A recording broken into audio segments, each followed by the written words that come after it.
Success जब किसी को मिलती है तो कोई जमीन पे रहता है और कोई आसमान में उड़ने लगता है। ऐसा ही कुछ मिथुन चक्रवर्ती के साथ हुआ था। जब उन्हें नेशनल अवार्ड मिला और वो घमंड में चूर हो गए थे, तब उन्हें एक प्रोड्यूसर ने अपने ऑफिस से गेट आउट कर दिया था और उसके बाद वह पुनः जमीन पर आ गए। यह किस्सा खुद मिथुन दा ने सुनाया। मिथुन चक्रवर्ती हिंदी सिनेमा के जाने माने एक्टर हैं। 350 फिल्मों में काम करने के उनके रिकॉर्ड को आज तक कोई नहीं तोड़ पाया है। लेकिन क्या आप जानते हैं, दादा अपना पहला नेशनल अवार्ड जीतने के बाद घमंड में चूर हो गए थे। लेकिन एक प्रोड्यूसर ने मिथुन दा जो घमंड में चूर थे उन्हें अपने ऑफिस से निकाल दिया था और उन्हें कहा था गेट आउट। तो चलिए पूरा किस्सा क्या है जानते हैं। मिथुन का नाम सिनेमा में भारत के सर्वोच्च सम्मान दादा साहब फाल्के पुरस्कार के लिए घोषित किया गया। दिग्गज एक्टर लगभग 5 दशकों से कैरियर में कई भारतीय भाषाओं में 350 से ज्यादा फिल्मों में काम किया है। लेकिन उन्हें डिस्को डांसर, कसम पैदा करने वाले की और डांस जैसी फिल्मों से काफी स्टारडम मिला।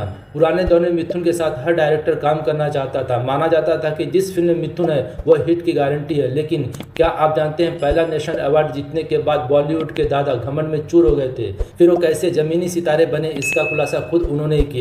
मिथुन चक्रवर्ती हाल ही में फिल्म इंडस्ट्री में अपनी जर्नी के बारे में बात कर रहे थे। मुंबई के फुटपाथों पर सोने से लेकर फिल्म इंडस्ट्री में अपने शुरुआती संघर्षों को उन्होंने याद किया। बॉलीवुड के डिस्को डांसर ने बताया कि 1976 में उन्होंने मृगया से एक्टिंग की दुनिया में कदम रखा था।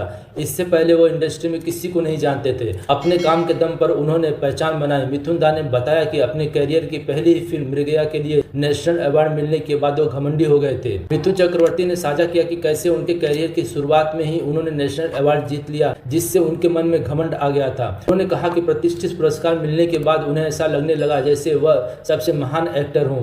उन्होंने याद करते हुए कहा, मृगया के बाद मुझे अपना पहला राष्ट्रीय पुरस्कार मिला। मैंने अल पचिनो की तरह अभिनय करना शुरू कर दिया। ऐसा लग रहा था कि मैं सबसे महान एक्टर हूँ। मेरा रवैया बदल गया था। तो मुझे निर्माता ने बोला गेट आउट। तब मुझे अपनी गलती का एहसास हुआ। मिथुन दा ने बताया कि वो अपनी ऑटोबायोग्राफी क्यों नहीं लिखते, जबकि बहुत से लोगों ने अपनी ऑटोबायोग्राफी लिखी है। मिथुन ने अपने कठिन शुरुआती दिनों को याद करते हुए बताया कि वह यात्रा कठिन थी। उन्होंने कहा कि लोगों ने उन्हें जीवनी लिखने का सुझाव दिया है, लेकिन उनका मानना है कि उनकी कहानी प्रेरित करने की बजाय हतोत्साहित कर सकती है। उन्होंने कहा, यह सफर बहुत कठिन था। कई लोग मुझसे कहते हैं कि ऑटोबायोग्राफी क्यों नहीं लिखता। मैं कहता हूँ नहीं, क्योंकि मेरी कहानी लोगों को प्रेरित नहीं करेगी, उनको नैतिक रूप से कमजोर कर देगी। जो युवा लड़के संघर्ष करते हैं उनकी हिम्मत तोड़ देगी। यह बहुत कठिन, इतना दर्दनाक, बहुत दर्दनाक है। मैं कोलकाता की एक अंधी गली से आया था और मुंबई भी बहुत कठिन था। इसी दिन मुझे खाना नहीं मिलता था और मैं कभी कभी फुटपाथ पर भी सो जाता था। मिथुन दा ने अपनी ऑटोबायोग्राफी के साथ ही अपने संघर्ष के दिनों को याद किया और साथ में यह भी बताया कि यदि आपको सफलता मिलती है तो घमंड नहीं करना चाहिए, क्योंकि घमंड ज्यादा दिनों तक नहीं चलता है। और यही मिथुन दा के साथ हुआ और उन्होंने उस घमंड से बाहर निकलकर फिर से जमीन पर आए और 350 फिल्में करने का रिकॉर्ड बनाया। मिथुन दा 3 नेशनल अवार्ड जीत चुके हैं, जो बहुत कम ही एक्टर्स को मिला है। तो आप कमेंट्स करके बताइए कि और किन फिल्मों के लिए मिथुन दा को नेशनल अवार्ड मिले हैं। जानकारी हो तो कमेंट जरूर कीजिए। वीडियो को लाइक, चैनल को सब्सक्राइब और शेयर करना ना भूलें। बेल आइकन बेल को प्रेस कर लें ताकि नोटिफिकेशन आपको सबसे पहले मिलता रहे। मिलते हैं अगली वीडियो में, तब तक नमस्कार, वंदे मातरम।